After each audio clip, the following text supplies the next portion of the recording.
ភ្ញាក់ផ្អើលសុកអតីតពិធីការនី NG ផោសាក្តៅគគុកបង្ហើបថាមានអ្នកចង់លេបលុយញើសឈាមនាង$40,000ចាបរំលឹកពីអតីត Freshy Girl និងជាពិធីការនីអ្នកនាងលីចាន់ដាលីដែលនៅក្នុងរង្វង់សិល្បៈត្រូវបានគេស្គាល់ថា NG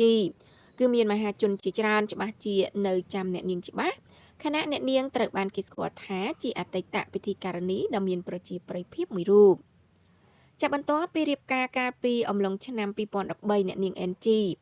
ចាក៏បានបោះបង់អាជីពសិល្បៈទាំងស្រុងដោយបានចាក់ចែងទៅរស់នៅជាមួយនឹងស្វាមីនៅឯសហរដ្ឋអាមេរិក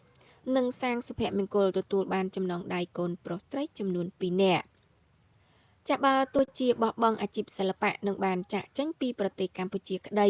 តែអ្នកនាង NG នៅតែទទួលបានការគាំទ្រពីមហាជនដោយអ្នកនាងបានចា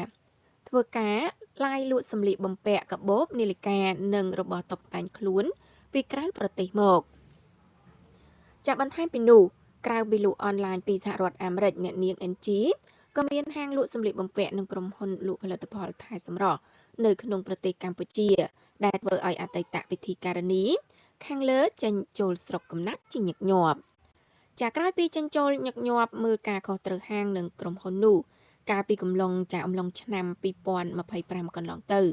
ចាអ្នកនាង NG បាននាំស្វាមីនិងកូនមករស់នៅក្នុងប្រទេសកម្ពុជាវិញហើយក្រោយពីចាក់ឆ្ងាយស្រុកកំណើតនិងក្រុមគ្រួសារអស់រយៈពេលជាង10ឆ្នាំ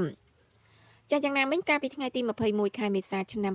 2026កន្លងទៅនេះចាអ្នកគាំទ្រអ្នកនាង NG បានបង្ហាញការចាប់អារម្មណ៍និងធ្វើឲ្យមហាជនងឿងឆ្ងល់យ៉ាងខ្លាំងចាក្រោយអ្នកនាងបានបង្ហោះសាររៀបរាប់ពីរឿងលុយប្រមាណ$40,000ចាក្នុងនោះអ្នកនាង NG បានរៀបរាប់ថាសូមកុំលេបកម្លាំងញើសឈាមខ្ញុំអី$40,000សម្រាប់ខ្ញុំច្រើនណាស់ឡាយត្រុកទម្រាំបានពេលវេលាដែលមកអង្គុយបែបនេះទម្រាំមានពេលជុំគ្រួសារជីវិតពេលខ្លះបើមិននិយាយគឺពិតជាមិនអាចរកយុត្តិធម៌ឲ្យខ្លួនឯងបានមែនខ្ញុំត្រឡប់មកលើកនេះនឹងឈរខាងខ្លួនឯង